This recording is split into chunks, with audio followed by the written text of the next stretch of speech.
Thrusting prongs, step one. As the attacker starts to bear hug you over your arms, it's difficult to strike. So what you're going to do is use this specialized move. You're going to take the thumbs and put them right on top of your other fingers, and you're going to thrust them right into his hip. You're trying to get him to bend over and break his height zone. So it's difficult for him to lift you or move you at all. So that's what's happening on the first move. It's not designed to be a pain-inducing movement, but most people, when something hits their hips, they tend to back up. And so that takes his leverage away.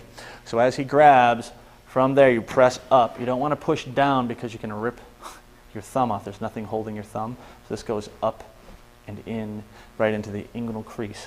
From there, the left hand is just going to move. The elbow's not going to move very much. The hand is going to move and pull down. If your elbow moves up, he can actually put him right into a side headlock, and you'd have to deal with that. So go back to the beginning. So you step back at that right foot, strike. If he lifts his elbow up, his hand goes to your head, and you don't want that to happen. So from there, you do the thrust, and you just lift from the hand, just like your hands, basically, which they are, pinned to your side.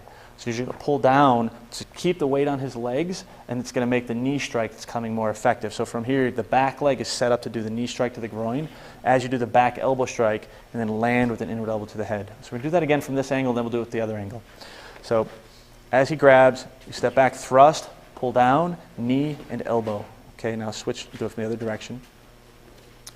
So now you can see what the right side's doing. So as he grabs, you're going to step back with the right foot. The reason you do this is because if you try to do any strikes, or some people do knee strikes when people grab them, it's a good idea, but what happens is if he grabs you from the beginning and you lift your knee up without doing anything else, he still can come forward and knock you over. So what you're trying to do is set a base so he can't push you back. Okay, so as he does this, pushing to the hips makes it difficult, and then you set this up for the knee, and so it gives you the brace, you won't fall over. So the left hand comes up. Now this right hand, if it's still here, as he does a knee strike, is going to do the back elbow to try to clear that arm out of your way. Okay? And then land with the inward elbow to the head. So one more time. So thrust, knee with the back elbow strike, and the inward elbow to the head.